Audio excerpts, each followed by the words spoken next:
Good afternoon, my brother. Please, what's your name, sir? My name is Fred Omenakun. Fred Omenakun. Omenakun. Okay, so you are the Eastern Regional President. Yes. Okay. You tell me about the AMCAG in Eastern Region. How is it going? AMCAG in Eastern Region is going on very, very well. But honestly, we are facing some challenges. It is going on very. Before we get there, when was it established?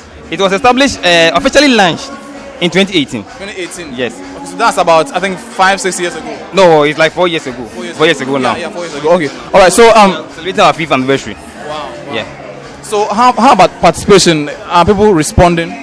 Honestly speaking, they are responding. But the problem that we have is, this month I will come. The following month I will not be able to come. The next person will be the one to come. Okay. So that's the challenge that we are facing. And where they are coming from is a little bit far. Okay. Some are coming from the Kwau, the Ordans, then somewhere they are Kosumbos. So it's a little bit far for them. So sometimes we understand them. So in terms of the size of MCAs you have in the Eastern Region, do you have a fair idea how many MCAs you have in the Eastern Region? Well, for now we can boast of almost like 800 MCAs in the Eastern Region. You have about 800 MCAs. Yes. And how many of them are members of AMCAG? We have like almost like 250 that are members of AMCAG. Wow. Yes. So you have a huge number of them who are not yet. Yes. So what are you doing to bring them on board? Our problem is we want them to come to meetings so that we know what they are facing. The reason why they are not able to come into meetings, so that we try to clump them together. Do they know about AMCAG in a way?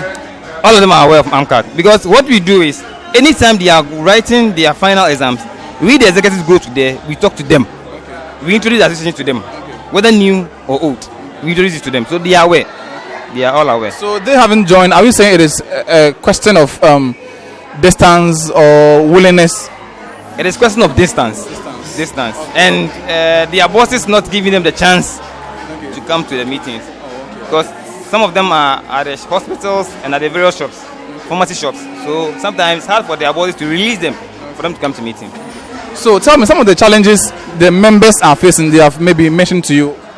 The very first challenge that they are facing, first and foremost, is after completion, is they find it very difficult to secure a job.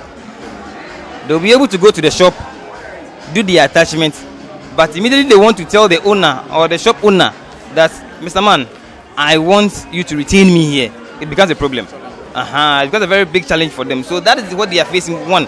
Secondly, it is their salary. Their salaries are very, very, very, very, very bad. Okay. Some of them are being paid as low as 350 Ghana cedis. I'm telling you. Wow. That's their salary. It's very, very bad.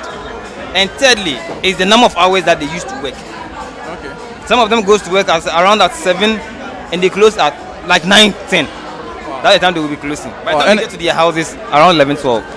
So with the salaries, how much do you think a regular practicing MCA is worth? Must work or must earn? It's worth. The worth of a regular practicing MCA.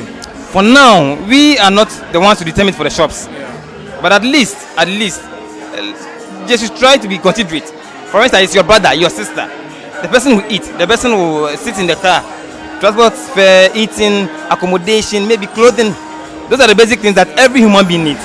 So if you put this on a scale and you give the person that 350, how is the person going to live by this?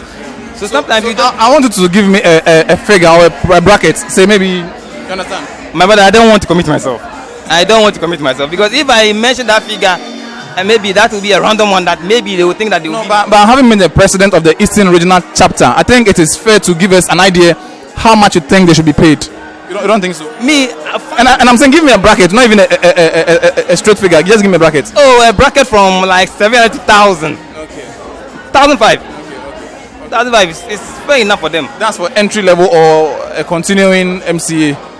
Oh, entry level, a continuing MCA. At least the person is trying to make some sales for you. Okay. So probably if you try and help him out by giving him something that you think that it will be appreciated by the person, so that you feel comfortable and the other person to feel comfortable. Okay. So what do you think you are doing to work on the issue of the overworking of MCAs? That is why we brought the stakeholders, that's the Pharmacy Council, the Pharmacy Owners Association, and the MCA schools, and the OTMS, their executives, so that our plight will be heard by them.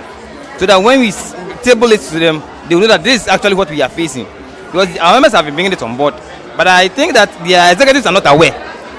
So we inviting them to come to this our annual general meeting. We'll enlighten them on what the MCs are facing, the challenges that MCs are facing. So they will carry it along to their members for them to rectify the problem for us. Okay, so you have the opportunity to speak to your members who are not yet, your MCAs who are not yet part of the AMCAG.